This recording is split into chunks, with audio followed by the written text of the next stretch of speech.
14 जानेवारीला प्रयागराज येथे कुंभमेळ्यात झालेल्या चेंगराचेंगरीत मृत्युमुखी पडलेल्या 4 जणांच्या कुटुंबियांना प्रयागराज जिल्हा प्रशासनाकडून प्रत्येकी 25 लाख रुपये भरपाई देण्यात आली आहे, अशी माहिती जिल्हाधिकारी मोहम्मद रोशन यांनी दिली। बुधवारी बेळगावमध्ये पत्रकारांशी संवाद साधताना त्यांनी सांगितले की या 4 मृतांच्या कुटुंबियांना एकूण 1 कोटी रुपयांची मदत देण्यात आली आहे। ನಮಸ್ಕಾರ।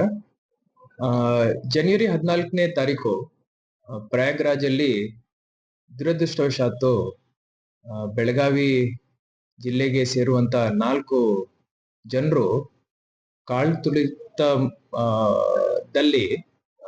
ತೀರ್ಕೊಂಡಿದ್ದಾರೆ। ನಾವು ಅಲ್ಲಿಂದ ಎಲ್ಲ ಮೃತದೇಹಗಳನ್ನು ಬೆಳಗಾವಿಗೆ ತರಿಸಿಕೊಂಡು ಇಲ್ಲಿ ಎಲ್ಲ ಪದ್ಧತಿ ಪ್ರಕಾರ ನಾವು ಕ್ರಿಮೇಷನ್ ಎಲ್ಲ ಮಾಡಿದೀವಿ।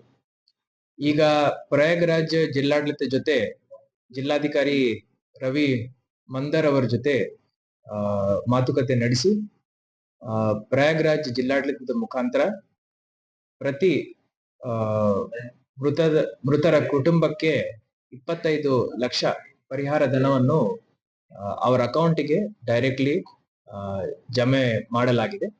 ಈ ಒಂದು ಪದ್ಧತಿಯನ್ನು ನಾವು ನಮ್ಮ ಇಲಾಖೆ ಮುಖಾಂತರ ನಾವು ಮಾನಿಟರ್ ಮಾಡಿದ್ವಿ। ಆ ಪೋಸ್ಟ್ ಮಾರ್ಟಮ್ ರಿಪೋರ್ಟ್ ಅಲ್ಲಿ ಒಂದೆರಡು ಕರೆಕ್ಷನ್ಸ್ ಅವರು ಕೇಳ್ತಾ ಇದ್ರು। 4 ಮೃತಪಟ್ಟಿರುವ ಅವರ ಹೆಸರು ಜ್ಯೋತಿ ಅವರು, ಮೇಘಾ ಅವರು, ಮಹಾದೇವಿ ಅವರು, ಅರುಣ್ ಅವರು।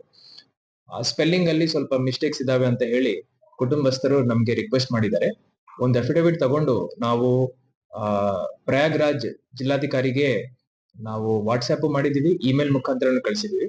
ಇನ್ನೊಂದು ದಿವಸ 2 ದಿವಸದ ಒಳಗಡೆ ಆ ಕರೆಕ್ಟೆಡ್ ಪೋಸ್ಟ್ ಮಾರ್ಟಮ್ ರಿಪೋರ್ಟ್ಸ್ ನಮ್ಗೆ ವಾಪಸ್ ಬರುತ್ತೆ, ಡೆತ್ ಸರ್ಟಿಫಿಕೇಟ್ ಕರೆಕ್ಟೆಡ್ ಕಾಪಿ ನಮ್ಗೆ ಸಿಗುತ್ತೆ ಅಂತ ಹೇಳಿ ಆಶ್ವಾಸನೆ ನಮ್ಗೆ ಪ್ರಯಾಗ್ರಾಜ್ ಜಿಲ್ಲಾಡಳಿತದಿಂದ ನೀಡಲಾಗಿದೆ।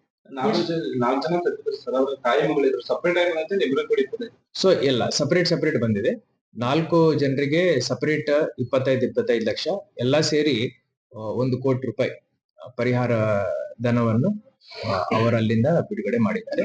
ನಾವು ವಿಲೇಜ್ ಅಕೌಂಟೆಂಟ್ ಮುಖಾಂತರ ಹೋಗಿ ಇನ್ಸ್ಪೆಕ್ಟ್ ಮಾಡಿಸಿದೀವಿ, ಎಲ್ಲ ಅಕೌಂಟಿಗೆ ಅದು ಆಲ್ರೆडी जमा आಗಿದೆ।